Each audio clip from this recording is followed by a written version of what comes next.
Halo teman-teman, ketemu kembali pada kelas Game Engineering ya.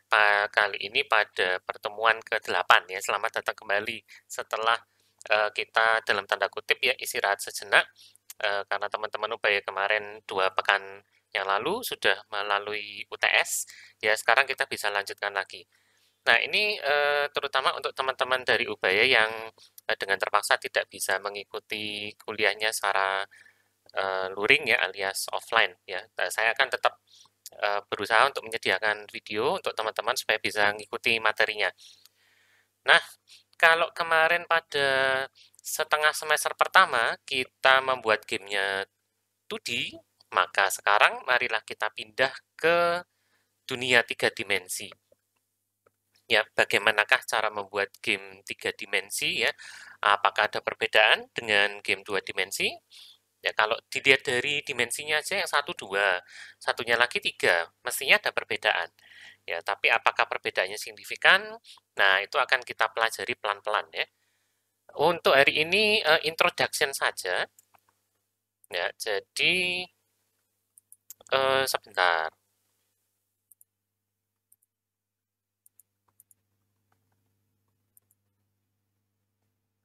Oke, sebentar ya, PowerPoint saya mendadak ngadat ini, saya akan betulkan sebentar. Oke, ya. Kita langsung mulai aja deh. Jadi untuk kesempatan kali ini kita akan mempelajari 3 macam topik. Ya, yang pertama adalah 3D game asset. Ya, apakah aset pada game 3D itu ada perbedaan dengan game 2D? Kemudian kita kenalan dengan pembuatan game 3 dimensi menggunakan Unity ya tentu saja. Mari kita sebut Unity 3D.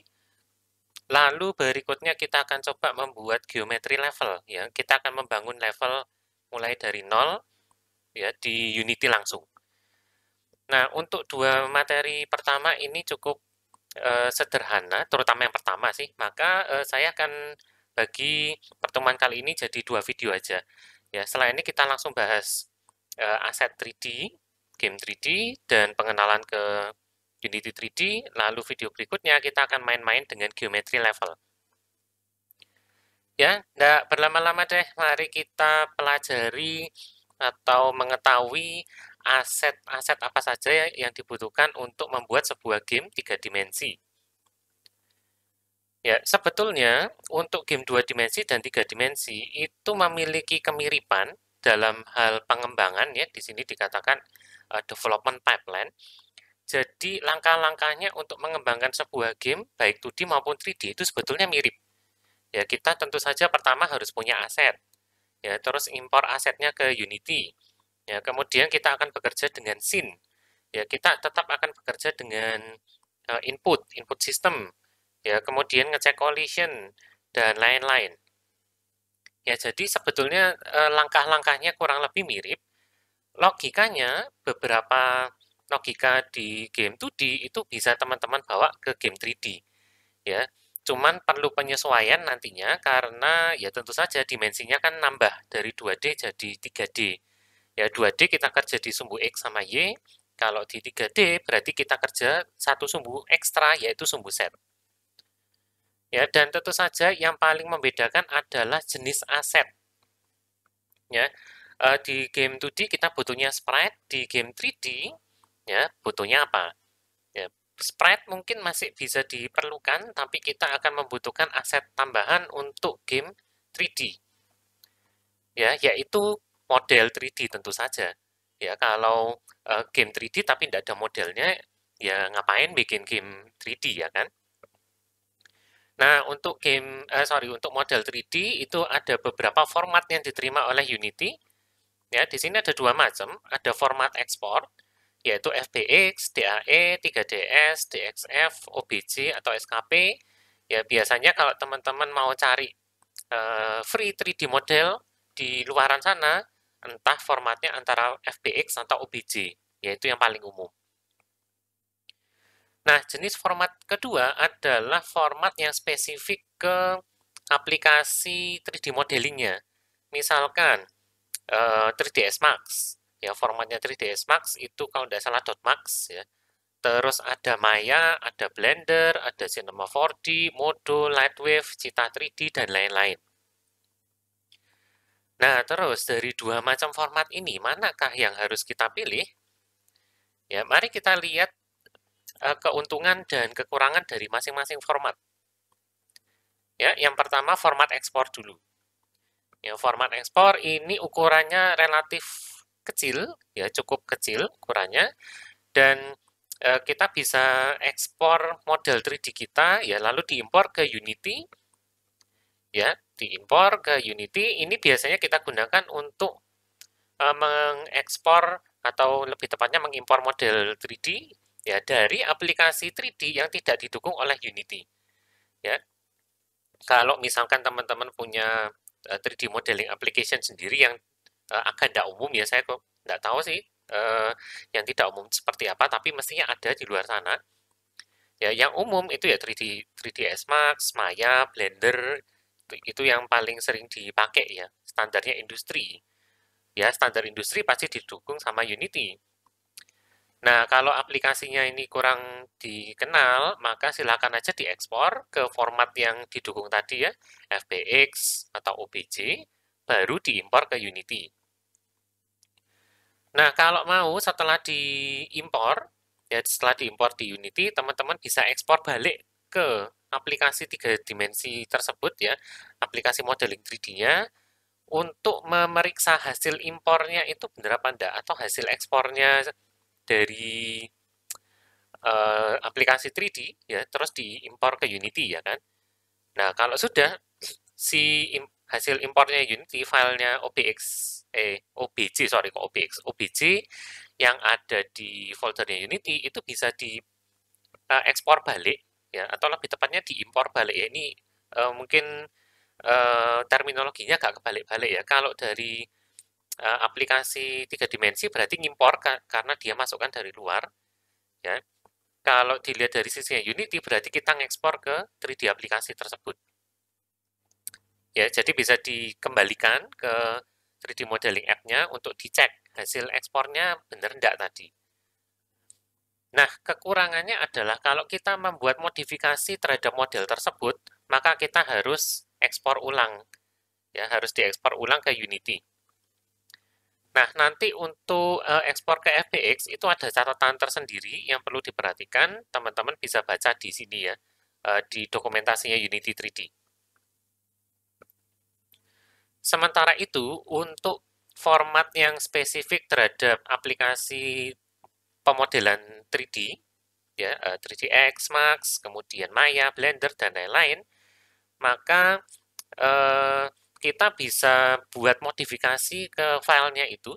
Ya, jadi ini mirip sama PSD yang kemarin. Ya, kalau teman-teman ingat PSD kalau diimpor ke Unity, maka semua layernya akan di-flatten. Ya, tapi kalau teman-teman melakukan perubahan atau modifikasi pada file PSD-nya, ya Unity akan otomatis reimpor. Ya, uh, selama yang teman-teman edit itu adalah yang ada di foldernya Unity. Nah, sama kayak itu. Ya, kalau misalkan kita impor file .max ke foldernya Unity, ya folder aset, kemudian file max yang ada di folder aset tersebut dibuka, ya dibuka langsung di 3ds Max, kemudian diedit-edit, setelah di-save, Unity akan reimport lagi. Ya, jadi ini praktis. Ya, tapi kepraktisannya itu akan ada konsekuensinya. Ya, konsekuensinya adalah yang pertama, kalau misalkan teman-teman bekerja dalam kelompok, ya, untuk teman-teman Ubaya nanti akan kerja dalam kelompok pastinya. Pastikan teman-teman punya aplikasi pemodelan 3D-nya itu sama persis ya. Jadi misalkan kalau punyanya 3ds Max ya harus punya 3ds Max dan versinya harus sama persis juga. Jadi misalkan 3ds Max 2020 ya sekedar sama 2020 aja kadang nggak cukup. Jadi sebisa mungkin disamakan 2020 saya nggak tahu penomorannya 3ds Max ya. Mungkin 2020.3.214 misalkan. Ya, maka semua yang bekerja dengan tim tersebut ya harus punya 3ds Max 2020.3.214 terinstall di komputer. Ya, ini kekurangannya. kalau beda versi, kalau angka belakangnya beda versi, mungkin saja tidak apa-apa, tapi kalau beda versinya major, misalkan eh, kita punyanya 2020, teman kalian punyanya 2021, nah itu bakal buyar biasanya. Ya, jadi perlu diperhatikan versinya harus sama persis ya. Aplikasi pemodelan 3D-nya tentunya harus sama ya. Mungkin filenya Maya nggak bisa dibuka di 3ds Max ya. Ya, seperti itu. Ya, kekurangan yang kedua, ukurannya relatif lebih besar ya dibandingkan dengan format ekspor yang tadi ya, FBX atau OBJ, dan biasanya untuk impornya itu lebih lama waktunya. Ya, dan ada beberapa batasan lain, nanti teman-teman silakan baca di sini ya, bagaimana caranya mengimpor objek dari aplikasi 3D. Silakan dibaca. Nah, kemudian ketika melakukan ekspor dari aplikasi pemodelan 3 dimensinya, itu hati-hati sedikit terhadap sumbu, ya. Tolong dicocokkan antara sumbu XYZ-nya model, itu sama dengan sumbu XYZ-nya punyanya Unity. Nah, konvensinya Unity digambarkan di sini ya, X, Y, Z. Y-nya itu ke atas. Ya, kalau di aplikasi lain, misalkan 3ds Max, itu arah atasnya adalah sumbu Z. Nah, kalau ini nggak hati-hati waktu ngimpor, waktu ekspor dari 3ds Max, kalau settingnya nggak diganti, maka ketika dimasukkan ke Unity, nanti dia akan kerotate. Ya, karena pengaturan sumbu atasnya itu mengarah ke sumbu Z, nanti eh, kalau diimpor ke Unity apa adanya, maka modelnya akan tidur. Ya, ke rotate 90 derajat karena arah atasnya ngadep ke sumbu Z.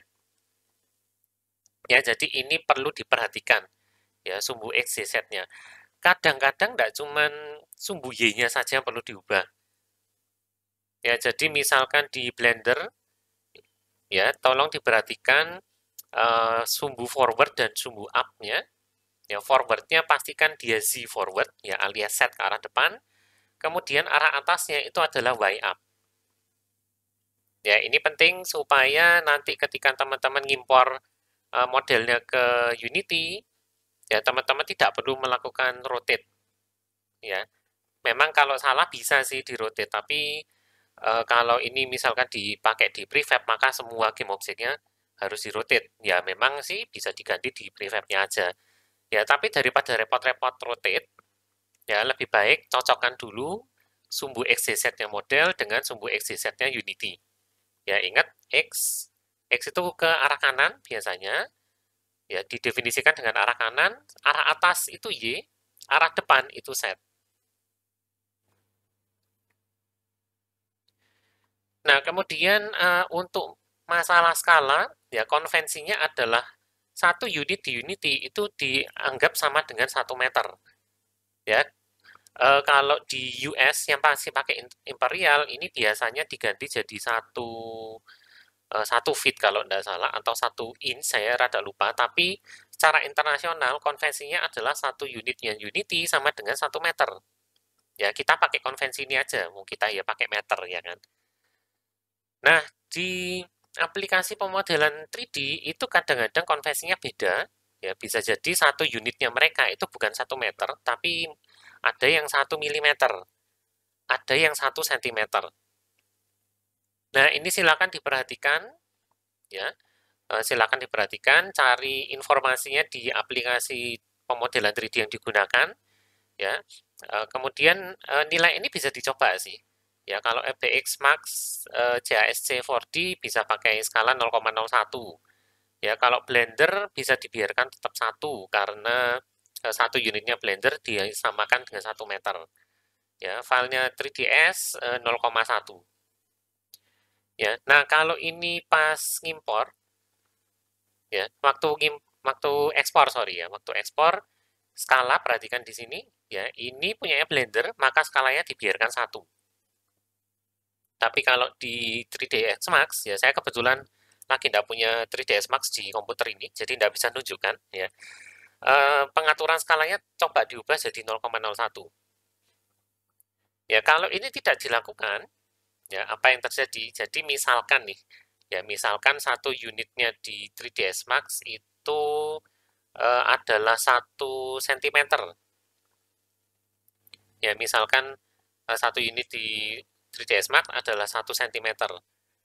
Ya, ketika diimpor ke Unity, ya karena kan beda nih ya. Tadinya satu unit adalah 1 cm. Ya, ketika diimpor ke Unity, jadinya filenya akan modelnya itu harusnya jadi lebih kecil, ya, lebih kecil atau lebih besar. Ya, kalau misalkan satu unitnya itu adalah 1 cm, ya berarti kan kecil nih ya. Misalkan kita punya satu balok, satu kubus gitu ya, yang panjangnya adalah 5 unit. Berarti ini kan 5 cm. Ya, ketika dimasukkan ke Unity, dia akan cocokkan ini 5 cm. Ya, kalau saya pakai satu unitnya itu 1 meter, berarti 5 cm itu harusnya 0,05 unit. Nah, jadinya ternyata di Unity model tersebut jadi 100 kali lebih kecil.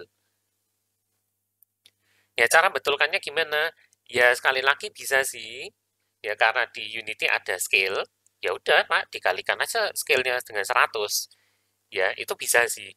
Ya, tapi daripada repot-repot sekali lagi, ya repot-repot memanipulasi rotasi dan skala, belum nanti kalau kita harus rotate atau scale juga di Unity, entah karena coding atau apa ya, daripada repot-repot ngitung ulang karena ada faktor awal yang harus diperhatikan ya, skalanya harus dikali 100 duluan, ya kenapa enggak kita repotnya di waktu ekspor, ya. Toh waktu ngekspor cuman ganti scale di sini aja kan. Ya, jadi itu ya, kalau misalkan teman-teman lupa ngatur scale, terus ngimpor di Unity, loh hasilnya kok kekecilan atau hasilnya kebesaran, nah itu berarti unitnya tidak sama. Ya, coba dicek pengaturan ekspornya di aplikasi pemodelan 3D masing-masing, unitnya itu berapa. Ya, satu unit itu berapa satuan. Itu tiap aplikasi beda-beda, silakan cari informasinya sendiri. Di dokumentasinya mereka harusnya ada. Nah, kemudian model 3D pasti punya tekstur. Ya, untuk Unity tekstur yang didukung cukup banyak ya. Bitmap, tapi saya tidak nyarankan bitmap sini ukurannya besar pasti. XR, GIF, HDR, IF, JPEG, PIC, PNG, PSD, TGA, TIFF. Ya. Nah, untuk tekstur usahakan dia ukurannya adalah kelipatan pangkat 2. Ya, jadi 2, 4, 8, 16, 32, 64, 128, 256, 512, 1024, 2048. Ya, di sini mungkin teman-teman mulai waspada ya kalau bikin tekstur ukurannya 2048 kali 2048 atau lebih besar, itu kemungkinan besar akan tidak jalan nanti. Ya, karena tekstur yang ukurannya semakin besar itu akan makan memori GPU-nya semakin banyak. Bisa tidak cukup nanti. Ya, jadi ini perlu diperhatikan. Kemudian kalau digunakan sebagai teksturnya untuk model 3D, ya sangat disarankan untuk tetap ngimpor tekstur ini ke foldernya textures. Ya, jadi sekarang bukan di folder sprites, walaupun ini sama-sama file gambar ya, file gambar standar, tapi nama foldernya diganti jadi textures. Ya, ada kalanya nanti ketika teman-teman sudah membuat model 3D yang sudah bertekstur ya di aplikasi pemodelan 3D, kemudian ketika diimpor kadang-kadang teksturnya lepas. Ya, kalau teksturnya lepas itu kita harus benerin lagi di Unity. Ya, tapi nanti ada caranya, tenang aja. Nah, itu terkait aset game 3D ya yang esensial. Kalau aset jenis lain, misalkan kita belum nyentuh audio sama sekali, ya semoga ada waktu nanti untuk mencoba audio. Ya karena kalau game tidak ada audionya ya sepi juga ya sebetulnya. Ya tapi sebelum ke sana, mari kita berkenalan dulu dengan Unity 3D. ya caranya membuat game 3D di Unity itu gimana sih. Nah, pertama-tama tentunya kita harus bikin project baru, ya. Unity Hub saya sudah kebuka, dan pointer saya ngambek lagi, sebentar ya. Oke, sudah. Ya, silakan dibuka Unity Hub-nya masing-masing, kemudian seperti biasa New Project. Nah, perbedaan mendasarnya adalah sekarang tolong ini diganti menjadi 3D Core. Ya, kemarin separuh semester pertama kita pakai 2D Core, sekarang kita pindah ke 3D Core. Ya, di sini ada berbagai macam jenis yang lain, kita tidak akan pelajari dulu. Ya, kita akan menggunakan Basic 3D, ini projectnya kosongan. Ya, kemudian seperti biasa kasih nama, namanya bebas sih, karena kita coba-coba mungkin Hello Unity 3D ya. Terus create project seperti biasa. Ya, sambil nunggu Unity saya membuat project 3D-nya. Kita lihat perbedaan mendasar terhadap game 2 dimensi, tentu saja ada sumbu baru. Ya, sumbunya sekarang 3, X, Y, Z. Cara ngapalin warna gizmonya gampang, X, Y, Z, R, G, B. Ya, jadi sumbu X itu merah, sumbu Y ke arah atas itu hijau, dan sumbu Z ke arah depan itu adalah biru. Ya, kemudian di sini ditulis, ya Unity saya belum selesai loading. Ya, tapi kita lihat dulu di sini ya. Sayangnya di sini tidak ada hierarki, tapi nanti coba dicek di Unity-nya masing-masing. Ya, kalau kemarin kita cuman dikasih main kamera ketika membuat sebuah scene kosongan, sekarang ada satu objek tambahan, namanya directional light. Ya, directional light sesuai namanya ini untuk cahaya, ya, untuk pencahayaan. Directional light ini berfungsi mirip seperti matahari. Ya, ada beberapa jenis cahaya nanti kita pelajari pada pekan-pekan berikutnya. Ya, setelah kita dapat konsepnya membuat game 3D, kita akan pelajari hal-hal lain yang spesifik ke dunia 3D. Ya, salah satunya adalah lighting. Kalau teman-teman yang pernah ngikutin channelnya Unity mungkin sudah tahu pas ya bahwa di Unity pun yang game 2D itu pun ada lighting. Ya, tapi itu baru ditambahkan. Ya, nanti silakan kalau ada yang tertarik pelajari sendiri ya. Nah, saya rasa Unity saya sudah keload. Ya, bukan folder ini, tab plastik SEM ini akan saya tutup dulu. Ya, mungkin kalau ada yang penasaran dengan folder yang plastik SEM, kenapa kebuka di sini? Saya akan jelaskan di video yang lain. Ya, ditunggu aja. Sementara saya tidak pakai plastik SEM, saya akan tutup. Nah, ini dia. Ya, ada main kamera dan ada directional light. Ya, dan pada game 2D biasanya kita jarang sekali pakai rect tool.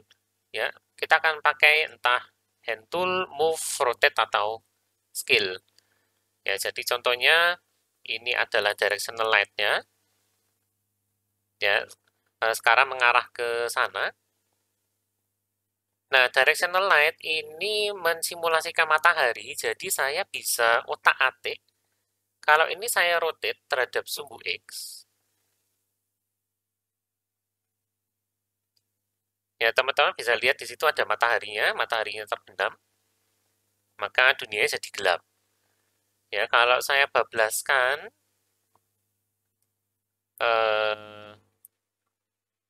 ini, maka di belahan dunia yang satunya, oke, mana ya mataharinya? Nah, itu dia. Ya, jadi teman-teman bisa mensimulasikan matahari terbit dan terbenam cuman dengan merotate directional light aja. Ya, saya akan reset dulu kok 0,0. Tadi 50 kalau tidak salah.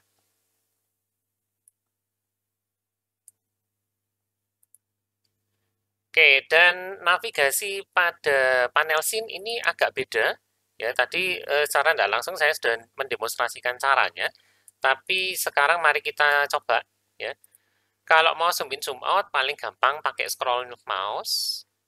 Sekarang tidak terlalu kelihatan sih ya karena tidak ada game object apapun.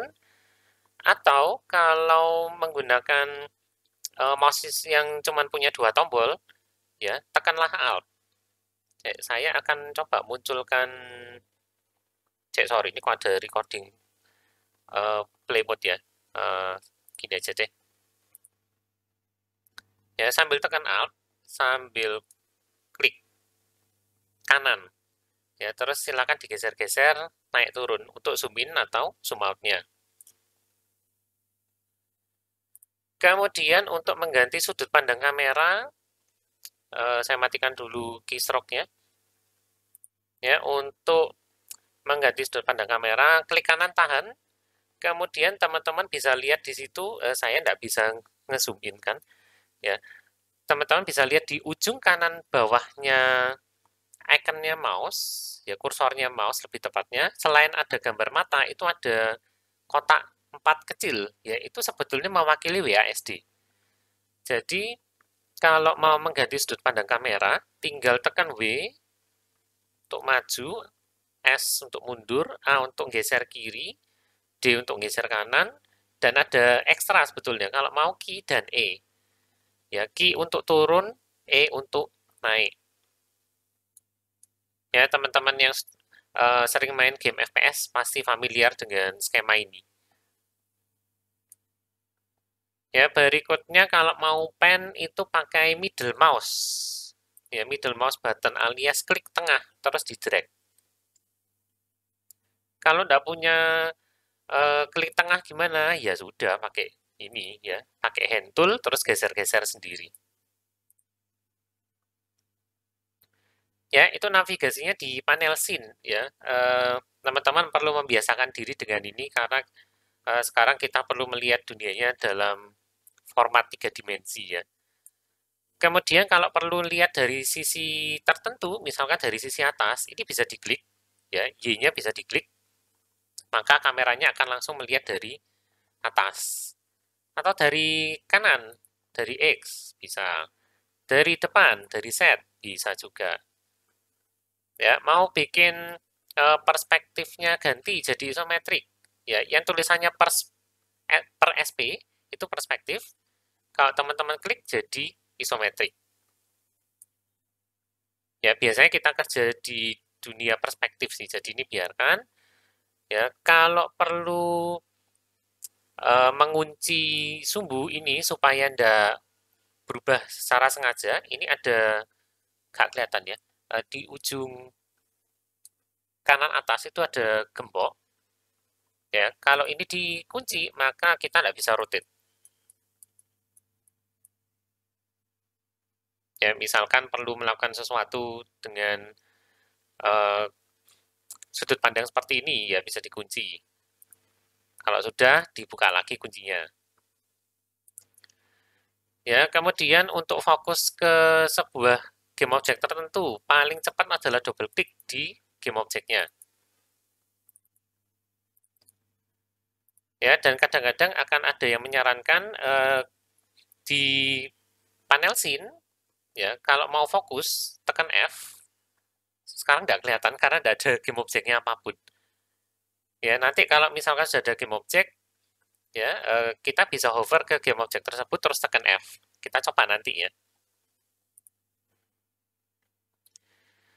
Nah, kita berkenalan dengan 3D object dulu. Ya, kita nggak ngimpor apapun untuk saat ini. Saya nggak menyediakan aset apapun sih sebetulnya. Ya, tapi objek 3D yang primitif itu bisa dibuat dengan mudah. Ya, ada yang namanya kubus, sphere, kapsul, silinder, plane, dan quad. Kalau teman-teman lihat di sini klik kanannya ada banyak sih ya, ada text yang text mesh pro juga, terus ada ragdoll, terrain tree, windzone, dan 3D text. Ini kita akan pelajari beberapa kalau ada kesempatan ya. Terrain sama tree mungkin akan diajarkan juga untuk bikin level outdoor. Ya, primitif bentuknya seperti ini. Teman-teman sudah familiar harusnya ya dengan primitif kubus, spare, kapsul. Mari dicoba aja. Saya buat sebuah kubus. Saya letakkan di 000. Ya, terus mau bikin spare A. Ya, geser ke sini, kemudian ukurannya digedein, dan seterusnya. Nah, kalau sudah ada beberapa objek seperti ini, kalau misalkan saya hover mouse saya ke sini, ya lalu tekan F, tidak ada yang terjadi ternyata.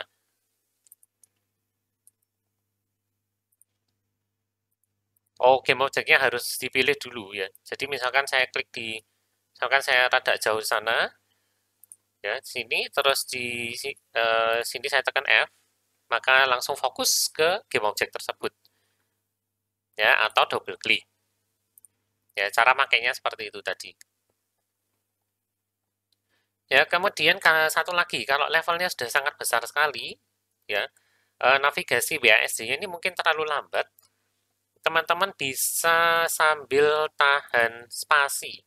Sorry kok spasi, shift. Ya, klik kanan, tekan shift, terus maju mundur seperti biasa. Ya, ini lebih terlihat, terasa lebih cepat ya kalau pakai shift. Ya, seperti itu. Silinder plane quad plane ini biasanya untuk permukaan yang datar seperti tembok, ya mau dipakai untuk lantai juga bisa. Tapi perhatikan sumbu depannya ya, arah depannya plane itu adalah sumbu set positif. Jadi kalau mau ngasih sesuatu di plane, saya akan coba bikinkan sebuah plane.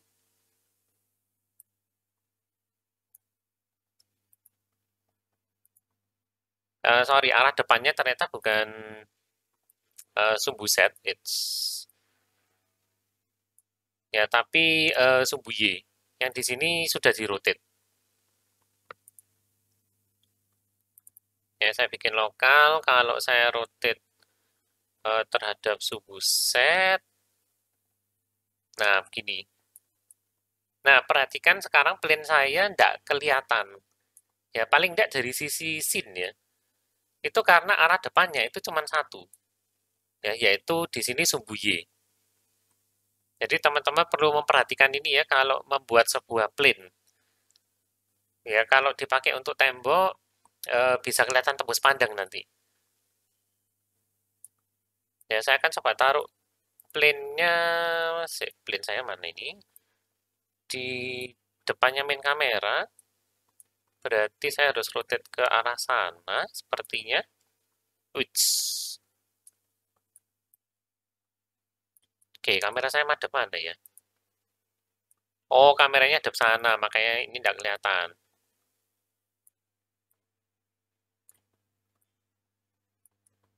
Nah, ini karena arah depannya menghadap ke kamera, maka dia kelihatan. Tapi kalau saya rotate ke belakang, nah dia tidak kelihatan. Ya, jadi teman-teman perlu memperhatikan arah depannya, ya, atau boleh dibilang normalnya si plane itu di mana. Ya, karena kalau kameranya sampai melihat arah belakangnya, ya dia tidak muncul. Ya, itu plane. Kemudian ada temennya namanya quad. Ya, quad ini kayak plane tapi lebih simple dan dia otomatis dibuat di plane X, Y. Ya, jadi sumbu X sama Y. Nah, kayak gini, dia otomatis di plane X, Y, walaupun tidak ada yang melarang untuk quad di rotate sih. Oke, kamera saya mana ini? Oh, masih jauh, masih jauh. Saya reset aja paling cepat lah ya. 0, 0. Kameranya di situ. Quadnya, ya quadnya tidak kelihatan karena membelakangi kamera. Coba saya rotate.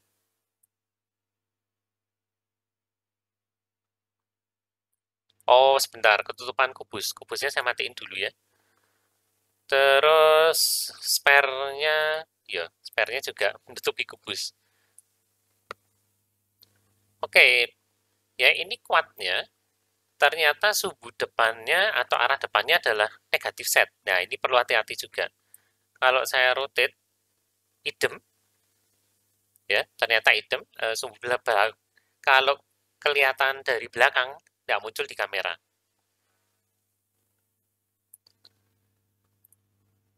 Ya, jadi plain sama quad agak mirip memang. Quad ini biasanya dipakai untuk menampilkan sesuatu. Misalkan teman-teman punya billboard, ya, tinggal tempelin tekstur di sana, atau bisa dipakai juga untuk video. Nah, kalau misalkan nih ya, misalkan kubusnya teman-teman itu gelap, atau game objeknya gelap, di tempat saya kebetulan terang sih untuk saat ini. Ya, tapi di beberapa versi Unity itu kadang-kadang game objek yang dibuat itu gelap. Nah, kalau misalkan terjadi seperti itu, berarti lighting-nya kemungkinan besar belum di-generate kan. Ya, mulai Unity 2019, lighting itu tidak di-generate. Ya, jadi kalau saya bisa zoom sebentar, ya di bagian bawah ini ada icon, ya iconnya lampu tapi dicoret. Ya, itu auto generate lighting off. Ya, dasarnya memang dimatikan sama Unity. Ya, lighting hanya akan di-generate kalau kita secara eksplisit itu memberitahu Unity, lightingnya dibikin dong. Nah, baru Unity akan menghitung um, pencahayaannya, terus di-apply ke level. Nah, kenapa ini dimatikan? Kalau misalkan dinyalakan, maka setiap perubahan sekecil apapun terhadap scene, ya, perubahannya terutama terhadap lighting, maka Unity akan melakukan komputasi ulang terhadap lighting tersebut. Nah, kalau komputernya tidak kuat, maka ini bisa menyebabkan pekerjaan yang membebani komputer. Ya, apalagi kalau scene-nya itu semakin kompleks dan punya banyak cahaya. Ya, jadi tugas generate lighting ini taxing ya di sini ngomongnya, yaitu sangat membebani PC, bisa bisa memiliki waktu yang lama, ya dikerjakan dengan waktu yang cukup lama. Kalau komputernya tidak terlalu kuat, maka sebaiknya ini dimatikan aja. Ya, sorry salah. Ini saya tutup deh biar tak keliru. Nah, kalau scene-nya sederhana dan pengen melihat perubahan secara langsung, bolehlah ini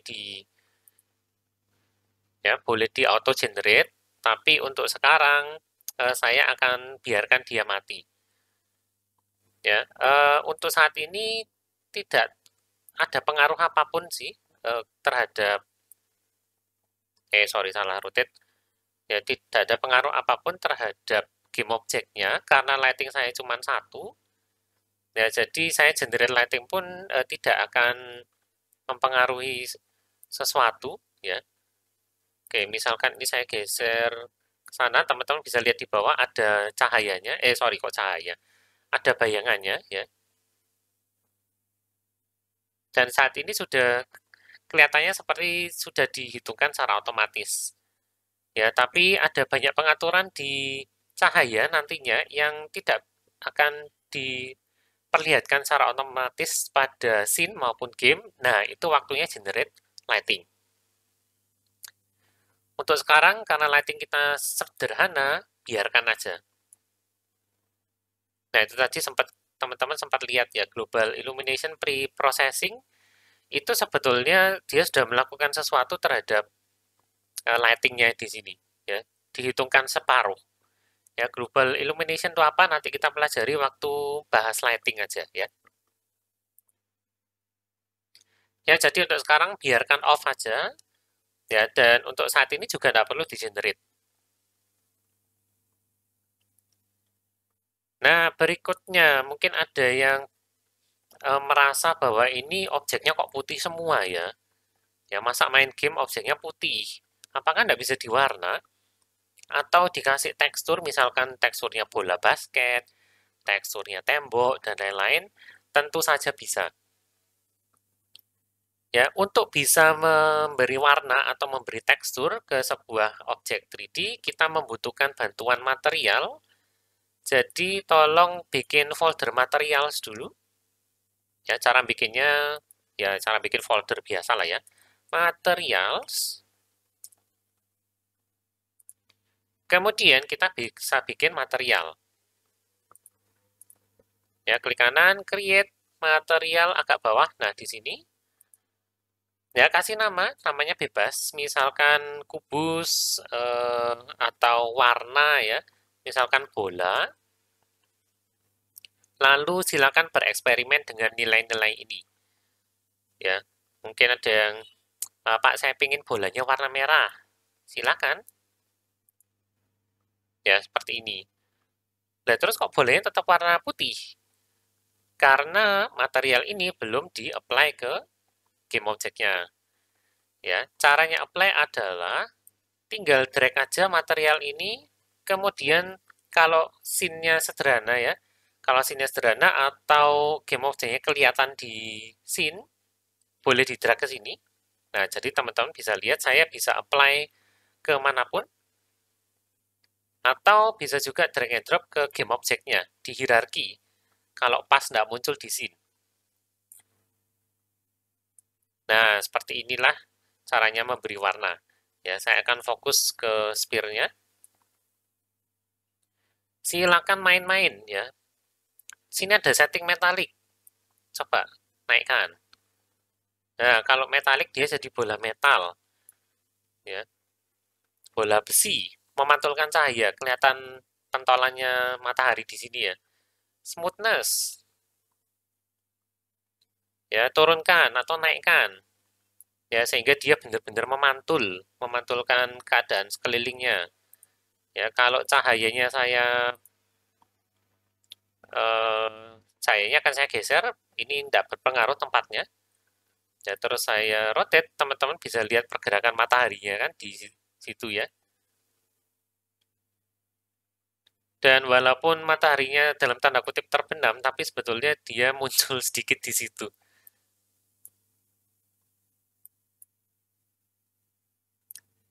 Ya, itu. Kemudian ada setting yang lain. Ya, setting yang lain belum bisa dicoba karena kita tidak punya aset apapun. Ya, nah untuk tekstur kita perlu mengimpor sesuatu. Ya, kubus yang polosan ini tidak menarik pasti. Saya akan coba bentuk dia menjadi tembok misalkan. Ya, misalkan gini ya. Saya geser dikit deh biar si kubus saya masih kelihatan. Nah, seperti ini. Kemudian misalkan kita butuh tekstur, kita mau bikin dinding, ya, kita mau bikin tembok, maka kita harus punya teksturnya dindingnya, ya kan? Nah, untuk saat ini silakan cari tekstur tembok, ya, cari aja di Unity Asset Store. Misalkan saya sudah ngasih sebuah link di sini, ya, nanti saya kasih linknya di description di bawah juga buat teman-teman yang tidak punya slide-nya untuk bisa mencoba tekstur ini langsung, ya. Atau silakan cari sendiri, ya. Dia biasanya ada di 2D. Nah, ini textures and materials.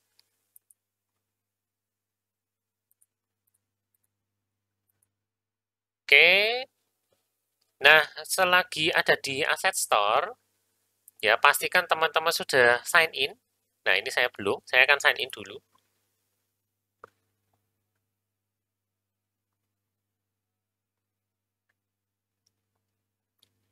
Ya, pastikan sudah sign in. Kemudian kalau menemukan tekstur yang diinginkan, saya akan coba cari juga deh, ya. Teksturnya adalah brick. Kemudian mari kita cari yang harganya free saja. Mana ya? Filter. Oh, ini price free assets.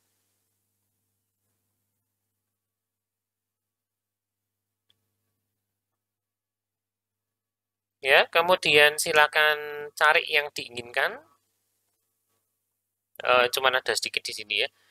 Saya akan coba yang mana ya? Oh, ini like-nya banyak ini, favoritnya banyak banget. Ya, kalau yang ini saya sudah dalam tanda kutip purchase karena ini free. Ya, makanya di sini tombolnya keluarnya open in Unity. Tapi kalau belum pernah, maka tombolnya yang keluar adalah add to my assets. Ya, saya akan coba ngintip dia punya apa aja sih. Kayaknya ini bagus ini. Ya, 18 high resolution wall textures. Oke. Ya, kalau tertarik add to my asset, ya ini accept aja. Kalau mau dibaca ya silakan. Ya, tapi siapa yang baca ya biasanya? Langsung klik accept. Nah, ini akan ditambahkan ke koleksi kita, ya dikatakan added to my asset. Kemudian langsung aja open in Unity, ya. Nah, ini tergantung settingnya browser, karena browser ini harus buka aplikasi eksternal. Teman-teman yang pakai browser baru mungkin akan ditanyain, ya. Di Chrome saya agak lupa pop-up-nya gimana, tapi biasanya muncul di tengah, ya. Do you want to allow this? Do you want to allow browser atau Chrome to open this external application atau kurang lebih kayak gitu ya intinya. Boleh ndak nih aku buka aplikasi eksternal, ya. Nah itu tolong di allow aja supaya kita bisa pakai tombol open in Unity, ya. Kalau kita open in Unity maka akan dibukakan langsung package manajernya, ya. Tapi kalau ndak bisa, ya misalkan ke disable karena proteksi tertentu dan teman-teman ndak bisa ngubah itu, ndak masalah. Ya, silakan buka aja package manager, kemudian pastikan bagian atasnya ini adalah my assets. Ya, nanti akan keluar semua aset yang teman-teman punya. Saya ada beberapa sudah di sini. Ya, kemudian tinggal klik download.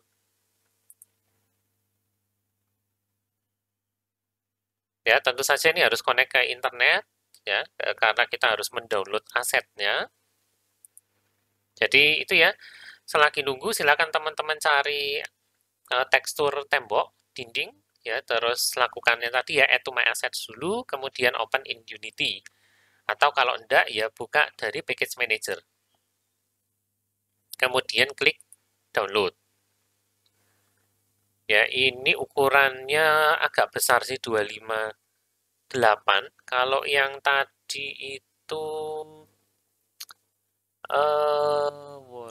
wall atau bricks, ini namanya apa ya? Tileable bricks wall, TTT. Oh, kurang. Di bawahnya enggak ada. Tileable, nah ini dia. Ya, saya sudah pernah download, jadi ini keluarnya tombolnya impor atau redownload.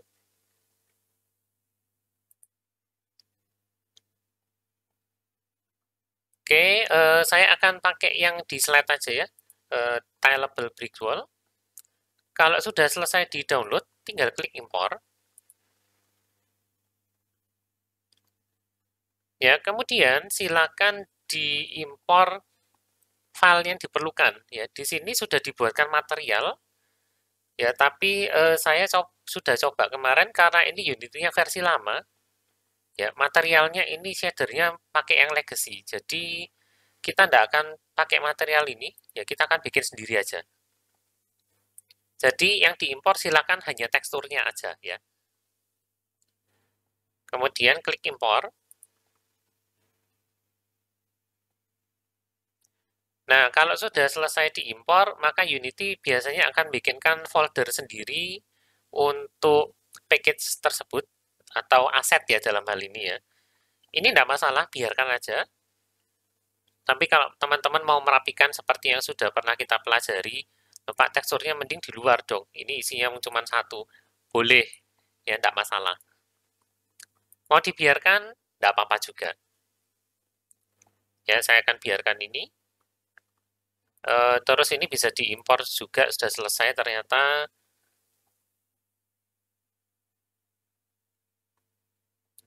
Oke, nah di sini ada cukup banyak. Oh, ternyata dia per wall ya sudah. Ini terpaksa diimpor semua.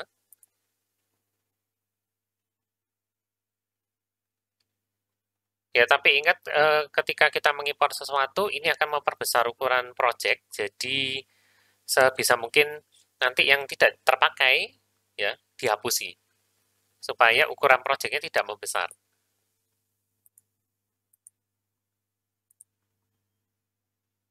Nah, berikutnya impor package sudah.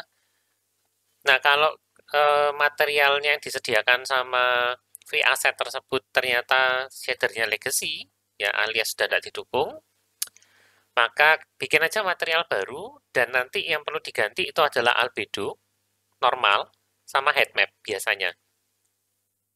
Ya, albedo itu mendefinisikan warna dari tekstur atau pola tekstur. Jadi kalau kita ingin materialnya ini berpola tembok, ya berpola dinding, maka masukkan teksturnya pola itu ke albedo. Kemudian normal map ini tekstur yang mendeskripsikan permukaan normalnya dari sebuah material, ya warnanya biasanya cyan magenta. Kalau height map itu tekstur yang mendeskripsikan tinggi dari setiap pixel dalam grayscale warnanya, hitam putih. Ya putih, kalau tidak salah tidak ada ketinggian, semakin hitam itu semakin tinggi. Atribut yang lain nanti cek sendiri di dokumentasinya. Ya, jadi misalkan saya akan bikin material dinding, dinding. Nah, kemudian seperti yang sudah dijelaskan tadi, yang perlu diganti adalah albedo, normal, sama height map. Nah, kadang-kadang penamaannya beda, ya. Ada yang menamakannya seperti ini, kalau belakangnya diffuse, itu masukkan ke albedo. Ya, jadi seperti ini. Kemudian normal, masukkan ke normal. Terus height, masukkan ke height. Nah, kalau sudah, coba di-apply ke kubusnya.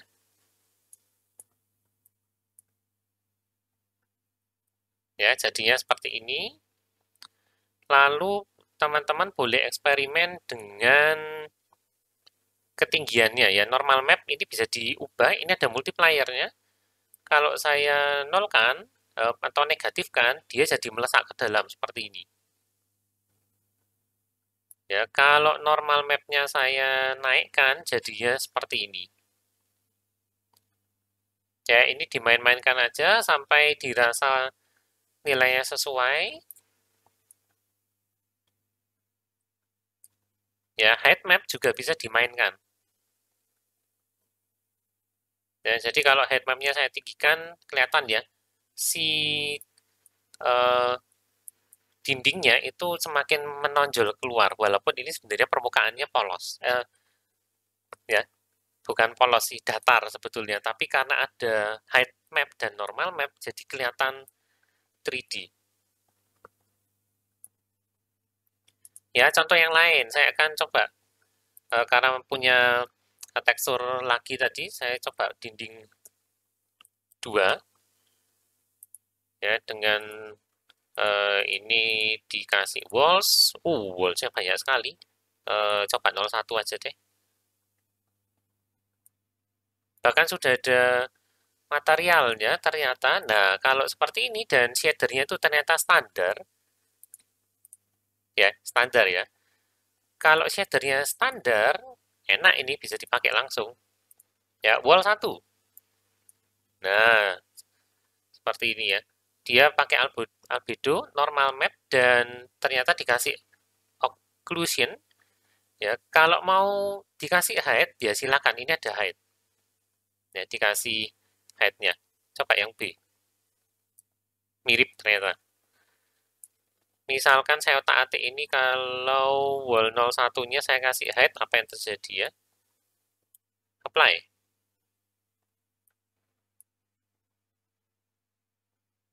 Ya, tidak terlalu berpengaruh ternyata. bandingkan dengan non, ya nggak terlalu berpengaruh. Berikutnya kalau perlu diganti tilingnya bisa ya, ini bisa digeser. Ini multiplier sih sebetulnya. Ya untuk tiling ini multipliernya. Ya misalkan tilenya dirasa nggak cocok ukurannya, silakan diganti-ganti atau digeser. Ya misalnya kok nggak pas ya ini, nggak pas. Eh, garis-garisnya itu kurang pas. Ya misalkan melenceng, nah silakan diganti. Misalkan Y-nya kurang. Ya mau bikin yang separuh seperti ini, nah bisa. Ya, jadi itu caranya memberikan material ke primitif. Ya, cari asetnya, tekstur ya. Cari aset tekstur. Kalau di aset store biasanya ada yang sudah menyediakan materialnya, tapi perlu dilihat shadernya, ya standar atau enggak. Kalau yang, oh tileable brick ini tadi saya enggak impor. Oke, saya akan coba impor aja. Sekarang materialnya akan saya impor. Nah ini, kalau tulisannya legacy shader sebaiknya jangan dipakai. Ya, karena kita nggak tahu kapan Unity akan ngedrop ini. Walaupun sekilas kalau dilihat settingnya mirip ya sebetulnya.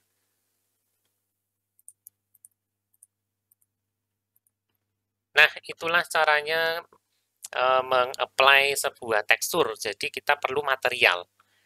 Ya, nanti kalau teman-teman punya model 3D yang diekspor dari 3ds Max, kemudian ya atau Blender, terus diimpor ke Unity dan loh, teksturnya kok lepas, maka caranya adalah teksturnya juga ikutan diimpor ke Unity, ya, kemudian bikinkan materialnya, terus pasang ulang. Oke, saya rasa cukup deh untuk pengenalan terhadap Unity 3D-nya ya. Kita sudah mempelajari jenis aset yang diperlukan, ya model sama tekstur utamanya, dan kita juga sudah berkenalan dengan Unity 3D ya. Walaupun kita cuman bikin primitif ya di sini. Tapi lumayan lah, primitifnya sudah bisa dikasih material, ya bisa dikasih warna, bahkan bisa dikasih tekstur, tinggal nyari aja filenya. Nah, pada video berikutnya kita akan coba membuat level ya di Unity langsung. Jadi kita tidak akan membuka 3ds Max atau Blender, ya kita akan membuat levelnya langsung di dalam Unity. Nah, caranya gimana? Ya, jangan kemana-mana dulu. Mari kita pelajari caranya membuat geometri level di video berikutnya.